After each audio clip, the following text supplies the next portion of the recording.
Thank you for joining us on News at 7 on NT International. I am Lami Ali. Shegun Ajayi is the sign language interpreter, and we begin with the headlines. President Bola Tinubu welcomes Nigeria's headline inflation eases to 16.05% year-on-year in October 2025 from 18.02% in September. Nigeria sets for more intra-African trade relations as Customs Pact comes on stream. Also on the news, fugitive Bangladesh's Prime Minister Sheikh Hasina sentenced to death by War Crimes Tribunal.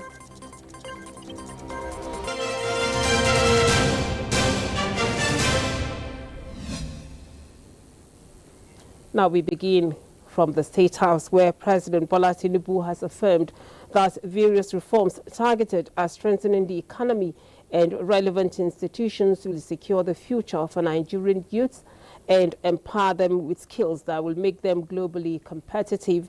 The president, who received the Duke of Edinburgh, Prince Edward, at the State House this Monday, noted that youths remain central to the repositioning of the economy, and their ownership of the key reforms will lead Nigeria into a great future.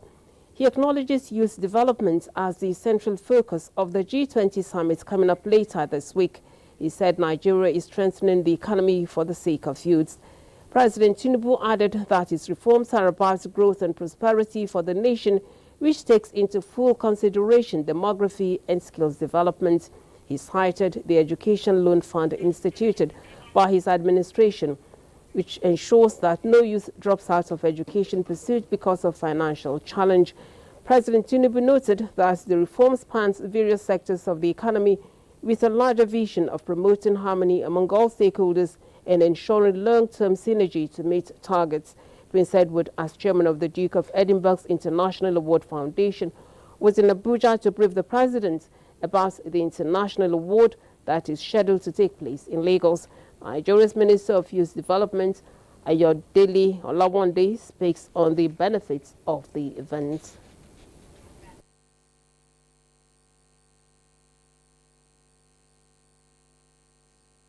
One thing that aligns with the president's vision about scaling the youth, picking out our best, thousands of our best in NYC, the former young people, bringing out the intelligence in them, the skills in them, to match it up, show them to the world, preach them to the world, and let us have the set of Nigerian people, young people that are proud of themselves and can really go to any length in the world. And that is why the organization, the body, has been working with Nigerian Ministry of Education, Youth Development, information to bring all these young people, and it's going to happen in Lagos. And everybody to connect with a lot of innovators. President Bola Tinubu has declared his administration's resolve to provide the institutional and material support that will enable Nigerian courts perform their duties with dignity, confidence, and efficiency. The president believes such support is necessary to renew Nigeria's hope in the judiciary. It was at the opening session of the 2025 All Nigeria Judges Conference organized by the National Judicial Institute in Abuja. State House correspondent Musbat Anwahab reports. The chief of the executives and president of a nation in the midst of men and women of the bench, regarded as the pillar of rule of law and democracy. They are here hoping to reinforce a confident judiciary once again. But these are days when the common man is apparently nursing doubt in his supposed last hope. There are public concerns about delays in the dispensation, integrity, and access to justice.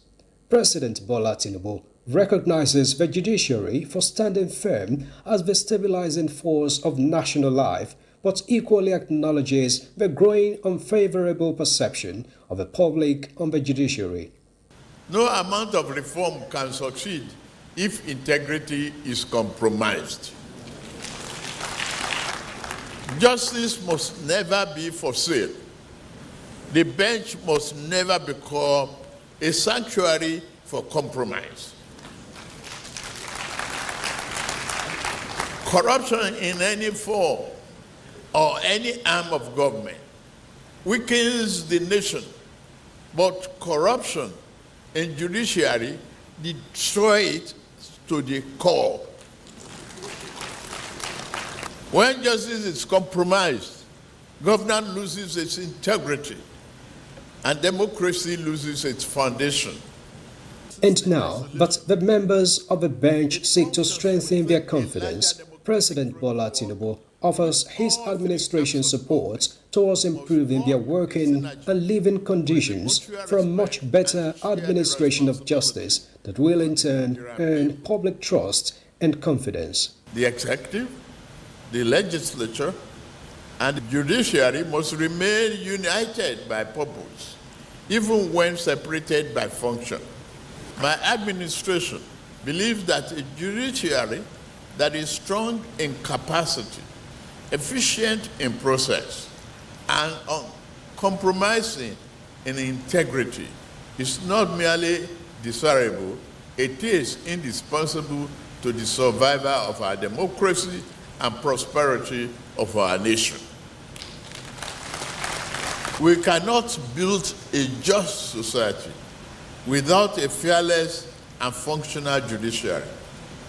In this period, we have resolved to provide institutional and material support that will enable our courts to perform their duties with dignity, confidence, and efficiency. Chief Justice of Nigeria, Kudirat Kekereekun, equally recognizes the challenges confronting the judiciary and believes the discourse here will contribute to the ongoing reform in the sector. We must be the example we seek to inspire. The robe we wear must never be a cloak for impropriety, but a symbol of incorruptible honor. With collective will, renewed commitment, and divine guidance, we shall succeed in restoring the dignity of our noble profession. As the judges of the superior courts in Nigeria brainstorm here, President Tinubu expects transformative resolutions that will ensure Nigeria's judiciary continues to stand as the conscience of a nation and guardian of its democracy. In Abuja, Musbah and Wahab, NTA News. Now, the criminal justice system in Nigeria needs serious overhauling to meet the aspirations of the people. Stakeholders in the sector made their advocacy as the ongoing 7th Annual Criminal Law Review Conference of the Rule of Law Development Foundation in Abuja. Dele Atumbi of our Judiciary Desk reports. The criminal justice system determines a lot of things in a country. A country where criminal justice system is predictable and upholds the rule of law attracts foreign direct investment. Participants are of the view that the criminal justice system honestly needs the correctional institutions, sane and secure space for the teeming masses to enjoy the benefits of the social contract existing between the people and the state. The development is to put in check persons who are prone to distort the peace, order and sanity of the same society.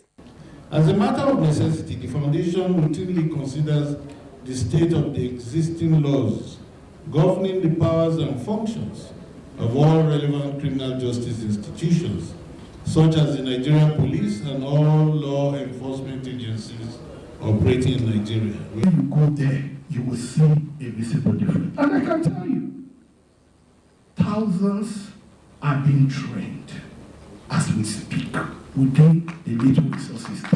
Participants at the week-long conference are equally of the view that the government and the governed should make sacrifices for the stability of the society. It is only through the steadfast application and respect for the rule of law that Nigeria can achieve sustainable peace, security, and development. This intervention in our criminal law administration is coming at a time when there was a dearth of such interventions in the public space. Therefore, the Rule of Law Foundation has created a niche that is quite unique to it as a non-governmental organization intervening in public space when there is absence of such intellectual interventions. The conference is with the team funding justice in Nigeria, quantifying and assessing the criminal justice sector budget and its impact on the administration of justice in Nigeria. In Abuja, Dele Atumbi, NTA News. Nigeria is set for more intra-African trade relations with the launch of the Customs Pact, the Partnership for African Cooperation in Trade. Nigeria's Vice President Kashim Shettima, at the opening ceremony, commended the Nigeria Customs Service for hosting the meeting, which is expected to bring a shared mission into focus with the theme Breaking Barriers, Building Bridges. State House correspondent Abdurrahman Jibrila reports.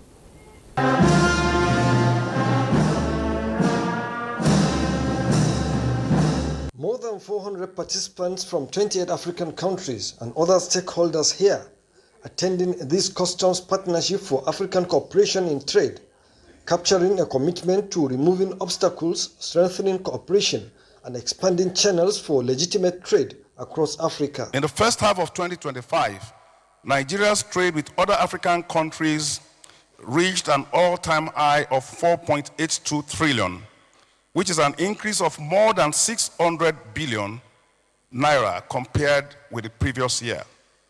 This is a clear signal of strengthening regional trade momentum. Within West Africa specifically, Nigeria's export to ECOWAS countries have climbed significantly, reflecting our growing role as a hub for intra-continental trade and value chain.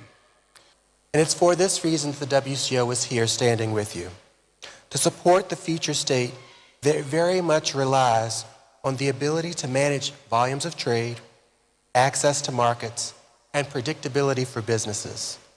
Things that customs manages every day, at borders, in every corner of the globe. It's clear demonstration of our collective political will and also decisive action that Africa has taken to rid itself of the vestiges of colonialism.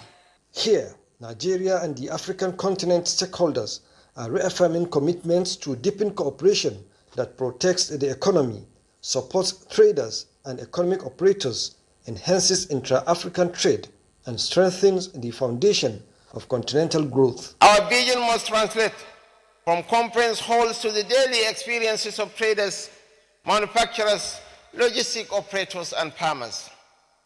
Nigeria remains firmly committed, structurally and operationally, to building an Africa that trades by design, where integration is practical, measurable, and effective. Our ambition is simple: a continent where borders facilitate opportunities rather than inhibit them.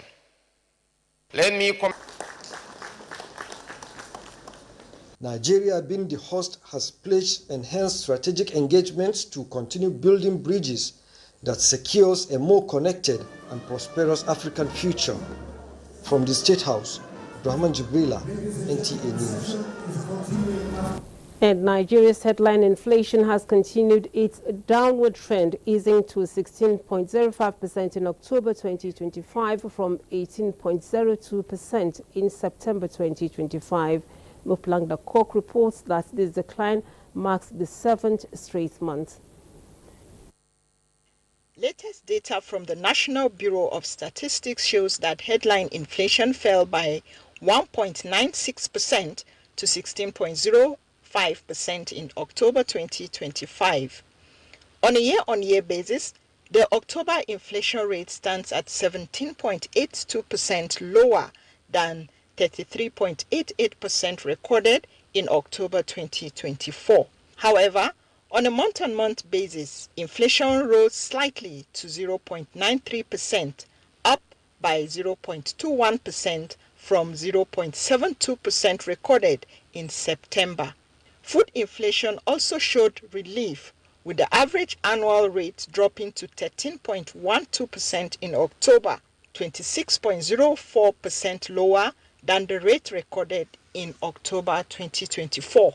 The National Bureau of Statistics attributes the sharp decline in annual food inflation largely to the change in the base year.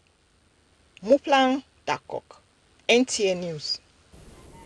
You're watching the news on NTA International, reaching you from our studios in Abuja. Time to take a break. The International Federation of Red Cross and Red Crescent Societies has launched a continent-wide initiative titled Africa Zero Hunger, aimed at eradicating chronic hunger and malnutrition across Africa.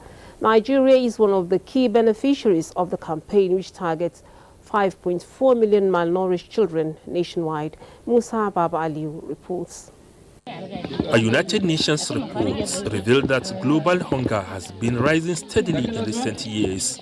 The latest figures show that 673 million people worldwide are hungry, while around 2.3 billion people are experiencing moderate or severe food insecurity. In Africa, more than 282 million people, 1 in every 5 on the continent, are undernourished. Sub-Saharan Africa alone accounts for nearly 1/3 of the global burden of food insecurity.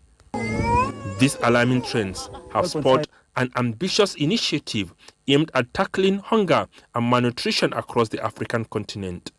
The campaign directly supports the United Nations Sustainable Development Goal 2, Zero Hunger. We are not just unveiling a campaign, we are amplifying a movement. We are not just launching a hashtag, we are mobilizing a nation. We are not here to pity hunger, we are here to end it. In Nigeria, the initiative has introduced low-cost mothers club that have significantly reduced child malnutrition by promoting exclusive breastfeeding, local food processing, and women-led village saving schemes.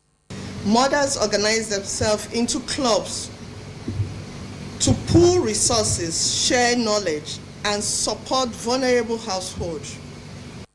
Through this initiative, parents are supported and educated on how to prepare nutritious meals using locally available ingredients to treat and prevent malnutrition in their children. Musa Baba Aliyu, NTA News. The federal government expresses deep concern and solidarity with the families of the female students abducted from Government Girls Secondary School Maga in Danko Wasagu local government area of Kebbi State. We share in their pain and are firmly committed to bringing the girls home safely, the federal government says. President Bola Ahmed Tinubu has reiterated that protecting every Nigerian, especially school children, remains a solemn responsibility of the state. The government condemns the reprehensible attack on innocent students and the killings of school officials who were carrying out their noble duty.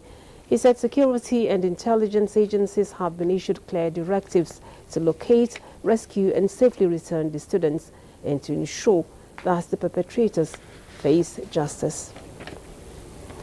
A Bangladeshi war crimes tribunal has sentenced ousted Prime Minister Sheikh Hasina to death, concluding a month-long trial that found her guilty of orchestrating a violent crackdown on a student-led uprising last year. Glory Agbo reports. We have decided to inflict her with only one sentence, that is sentence of death. The International Crimes Tribunal in Dhaka delivered the ruling on Monday under tight security and in the absence of Sheikh Hasina, who reportedly fled to India in August 2024. The court found Hasina guilty on multiple counts, including crimes against humanity and the killing of several individuals during the students' uprising. The decision marks one of the most dramatic legal actions against the former Bangladesh leader in decades. The verdict comes just months ahead of parliamentary elections expected in early February, from which Hasina's League party has been barred. Observers fear the sentencing could fuel renewed unrest across the country. Sheikh Hasina, 78, defied court orders that she returned from India to attend her trial. According to courtroom reports, the announcement of the death sentence prompted cheering and clapping among some attendees. The tribunal also issued a life sentence for other charges related to the violent crackdown. In Abuja, Glory Agbo, NTA News. Organizations, including public and private entities, have been urged to take corporate social responsibility seriously to create an inclusive society. The Executive Director, Center for Ethical Conduct Orientation and Empowerment, Dr. David Owa, spoke in Abuja at the distribution of school materials to children at the Durumi IDP camp. The education intervention, which includes books and school bags, is in collaboration with the Nigerian Airspace Management Agency, NAMA, and designed to bring succor to the pupils and lessen the burden on parents at the camp who are already disadvantaged. You can see how happy they are. They need this gesture, they need this support, they need all what we can to make them happy and to cater for their welfare. This is the only way we can bring them back and give them education. So for NAMA, this is impressive. We commend them and kudos to Engineer Ahmed Umar Farouk leadership. Interventions like this help us in a long way, meaning one, we don't have enough books for them.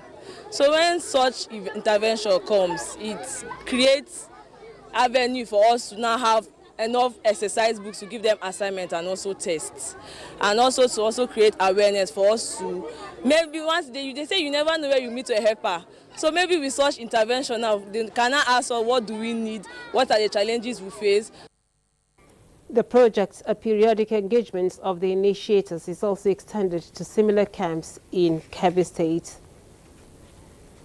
Today marks a moment of significant hope and practical progress for thousands of residents in the Hutu community of Abuja as a major road construction project officially gets underway. The initiative, spearheaded by the IBAN Group in partnership with Emshel Homes, two leading real estate powerhouses, have joined forces with sub-developers to launch Hutu Abuja, a one-of-a-kind luxury residential estate featuring Africa's first polo golf course. Usman Zubairu has more.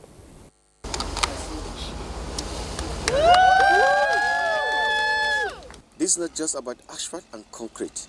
It is a critical project set to bridge a long-standing infrastructural gap in the Federal Capital Territory. The 30-kilometer Hutu Road project is to augment a world-class residential and leisure destination that will redefine Abuja's real estate and resource landscape. Strategically located along Airport Road, the estate spanning a massive 1,000 hectares is designed to integrate sustainability, luxury and social development, creating an environment that caters to individuals, families and investors. So when you do a proper infrastructure planning, you are not just creating a home, you are creating a community. Speaking at the event, MD Emshel Homes Barka Umaru emphasized that Hutu prestige and real estate is set to transform modern living by offering a blend of affordability, comfort and relaxation. He highlighted that the residential estate will be designed to be within the reach for many buyers, featuring Africa first polo golf course, recreational resorts, artificial lakes, sports center, amusement park and fitness center. To say that for every investor who takes his time to invest in this project, the return they would get is nothing to look forward to. It's something that everyone should be excited about, because I believe that the investment would create at least 200% return on investment. On his part, MD IBAN Group said the project represents a unique blend of residential excellence, leisure and economic impact, setting a new benchmark for future developments. Again, of a 30 kilometers road, which shows our resolve, our commitment, our determination to get this thing through. We are very willing to make sure that all what we promise will be done. For investors and home buyers looking for luxury, affordability and long-term value, Hutu Abuja Residential Estate present an unmatched opportunity to be part of Nigeria's most ambitious real estate project that will drive development in Abuja. Usman Zubairu, NTA News. There was nostalgia in the air in Abuja as the heroes of African junior basketball champions Abuja 87, Nigeria's first under-18 basketball champions, came together nearly 4 decades after their historic win. From an exhibition march to a night of recognition, the celebrations reminded everyone why that victory still matters today. Bright Ebuchu reports. In 1987, they were just boys, dreamers in sneakers, driven by passion and the sheer belief that they could make history. And they did. At the African Junior Basketball Championship, fondly remembered as Abuja, Nigerians under-18 team rose above every challenge to claim the country's first continental basketball gold on home soil. 38 years later, they are back, reliving their glory on the court. An exhibition match between TNT Basketball Academy and Love Basketball Academy Abuja brought the spirit of that victory to life. In the end, it was TNT Basketball Academy who triumphed, and Daniel Uchenna of TNT was presented with the Most Valuable Player award by the Director General of the NTA, Salihu Abdulhamid Dembus, represented by the General Manager of NTA Sports 24, Kayode Adeniyi. 38 years have passed, yet when these champions walked back into the embrace of old teammates at the gala night, the years seemed to melt away. Laughter returned effortlessly, memories resurfaced vividly, and the pride of that historic victory felt as fresh as it did decades ago. Basketball is an interesting sport. You know, it's very interesting, it's fun to play. So that's what we are trying to do, get kids involved in sports. We want to use the Abuja group to leverage ourselves as a collective to then do more for basketball as one group. Nigeria is a great country, and we feel if everybody comes together to give something back, that will be even much greater than we are today. We must have competition for the 8th grade in terms of maybe 12 to 15, 15 to 18, etc. And that will assist them in taking their steps towards grading for advancement in basketball. The night was graced by top dignitaries, and to honor their incredible journey, deserving members received their Juba 87 recognition awards for their roles in that unforgettable triumph. Nigerians 1987 African Junior Basketball champions reunited after decades, not just to record their historic victory, but to celebrate the discipline, sacrifice, and shared vision that shaped their legacy. A reminder that the labor of our heroes past shall never be in vain. Bright Ebuchu, NTA News. And that story brings us to the end of the news. We thank you for watching. I'm Lami Ali. Shegun Ajayi was the interpreter of the sign language. You have a good evening.